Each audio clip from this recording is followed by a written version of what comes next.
thank you very much, everybody, for having me here tonight to represent the Keith Milano Memorial Fund.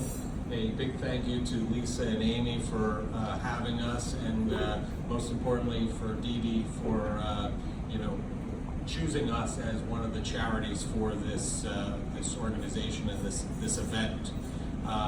For those of you that don't know me, I'm Larry Sprung. My wife is Denise Milano Sprung, who runs Shush Mom's Reading. And just to give you a little background, we try to talk about this in a very upfront way, and we don't want to make it depressing in any way, because my brother-in-law Keith was the life of the party, and he would come back here and kill me if he knew that everybody was depressed talking about him. He really would. So just to give you a little background about him, Keith was my brother-in-law, Denise's brother. We lost him in 2004 to suicide. And back then, I'd been affected by depression and suicide through other means, but I never had been affected that closely. And I never realized truly that somebody could die from being depressed. And from that point on, we made it our mission, Denise and I, to not have him go away quietly and to proactively tell his story.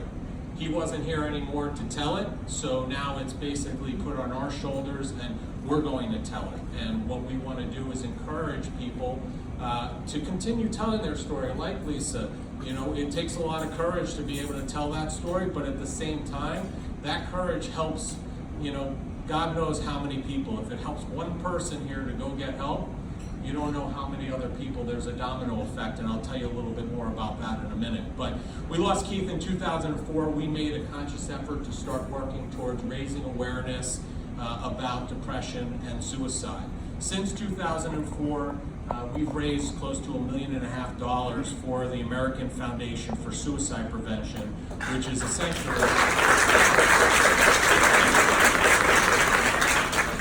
the Keith Milano Memorial Fund is a fund that sits at the American Foundation for Suicide Prevention. And essentially it allows us to direct the funds that are donated and accumulated in his name to specific causes that we feel passionate about. So if you Google after tonight, Seize the Awkward, for example, you may have seen that campaign on Instagram and social media. My wife and I were sitting in a diner in Lake Placid this week, and they actually showed the commercial on Channel 4 News, on Channel 4, which we thought was huge. And we basically, I think we contributed $250,000 towards that campaign to spur people to start talking about what's going on out there, because that's how we're going to break the stigma down. That's how we're going to make people feel comfortable to get help and not hopefully go down the path that my brother-in-law felt like there was no other choice. And I will tell you this, the outpouring, the money that we've raised, that $1.5 million for the first 8 to 10 years came from a golf outing that we ran. And since that time, over the last 6 years or so, a lot of the money that we've raised for this organization has come from this community here, the author community. It is unbelievable. We cannot thank you guys more.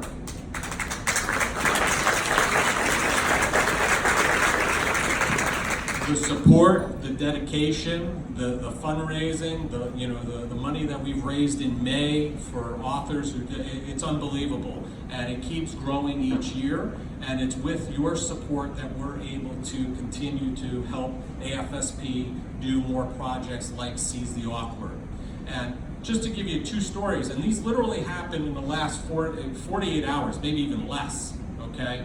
I got an email yesterday. Because of the work we do, we've become resources for people. Because a lot of people, if you've never had to navigate this space of mental health, and hopefully maybe you never will, it's probably the most disastrous avenue to try to navigate. You think getting your health insurance squared away is hard? Try to get your mental health squared away. It's hard to figure out where to go, who to talk to, who to help, who can help me. Should I be taking medication? Should I not? It's a very difficult process. We've become, to some degree, not experts, medical experts, but we have become better at navigating the process. Yesterday at 6 p.m., I get an email from a client of mine Hey Larry, a friend of mine unfortunately took his life on July 4th. The family's having a very difficult time. They need some help. And by the way, this is the fourth person from the boat club that I belong to in the last 2 years that this has happened to. Is there something or somewhere they can't find anywhere to go? Within 10 minutes, I had a number. AFSP, one of the resources they have is what's called the Survivor Outreach Program. If you ask for help, we have trained volunteers that go out and sit with the family, and it's a similar loss. So we don't send somebody who's lost a child to go sit with somebody who lost a husband. We send somebody who lost a husband to go sit with somebody who lost a husband. And we send somebody who's lost a child to go to sit with somebody who's lost a child. They're trained, they've been there before, they understand it, and they can empathize with that person and help them walk through that process. And in 10 minutes, I had the number and gave them the ability to contact them. That's one story. And I can't tell you, because of all the outreach, because of you guys and all the promotion that we've gotten, how many tens, if not 50, if not hundreds of people we've helped like that. Second story, I'm in the car going to the airport today, guy's driving me, and all of a sudden he tells me about his daughter, starts talking about her, and says, you know, my son-in-law, you know, died by suicide. He wasn't as politically correct as saying that, so I'll correct his words. We don't want to say committed suicide anymore, because that puts the act on the person. They're not committing anything. You commit a crime. They died by suicide. It's no different than dying by cancer. You died by suicide. And I said to him, you know, well, I'm in the car, I'm going to the airport, I'm going to an event because, you know, we have a SASS event that they're raising money for my brother-in-law's charity, and we started talking. And he couldn't believe that I was so willing to talk about it. He's like, you know, people don't really talk about this stuff. He was a 73-year-old guy, and I said, you know, that's the problem. I said, we got to talk about these things. And those are two little things that just happened within the last, 36 hours. The point is, with having conversations like this, that's how we're going to break down the stigma. That's how we're going to help as many people as we possibly can. And it's with the donations that this community has given us over the last several years. Again, it's been unbelievable. And it's not only the money. It's not only the money. It's also the platform to have conversations like this. This is just as important as the money. And once again, I can't thank enough Lisa, Amy, and DeeDee for helping us have this platform and the ability to talk to you guys tonight. And if you want more information, you can go to keithmilano.org. Just like the cookie, it's really easy. You can learn more about what we're doing.